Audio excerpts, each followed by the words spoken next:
Pak-China friendship may now be touted as being higher than the mountains and deeper than the oceans, but that wasn't always the case. Back in the mid-1950s, Pakistan signed the Sino and Cento Pacts, firmly throwing itself into the Western anti-communist alliance. Naturally, revolutionary communist China didn't take to that very well. Our adherence to these pacts also earned us the lasting anger of the USSR, as well as their veto on the Kashmir issue. Pakistan's Sino links first brought India and China closer together.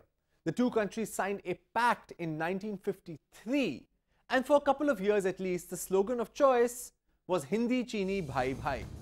But that changed when India granted the Dalai Lama asylum in 1959. China stepped up its territorial claims on India and on October 1962 launched a major offensive in India's northeast frontier agency. Indian pickets and fixed defensive positions were overrun. Less than a month later, the Indian army was in full retreat.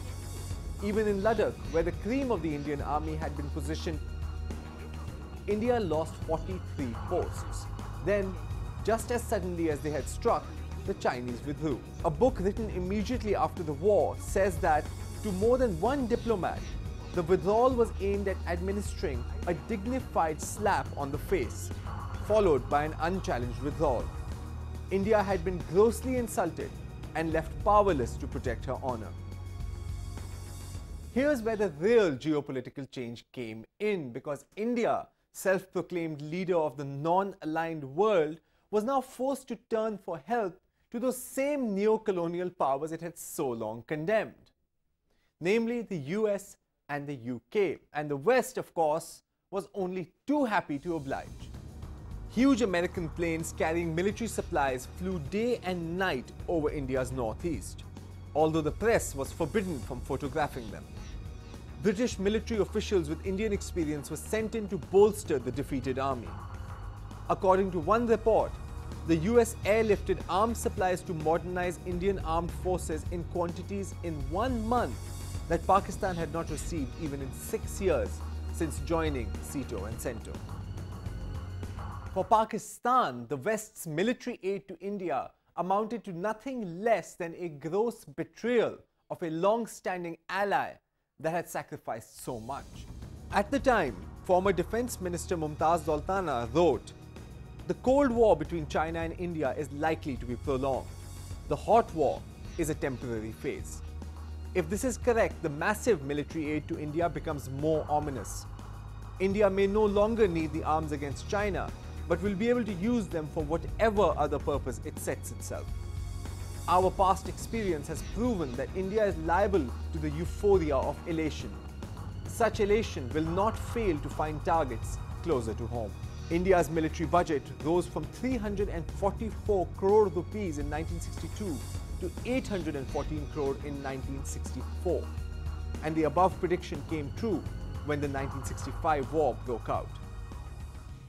The net result, of course, was that just as the Western wooing of India began in earnest, Pakistan, for its part, started to move closer to China. India's fig leaf of neutrality had well and truly blown off, although India still claimed it was non-aligned because now it was receiving aid from both the US and the USSR. Sort of a double alignment, if you will. And also, as predicted, the Sino-Indian Cold War persists. Only the theatre has now expanded to include the Indian Ocean and far beyond.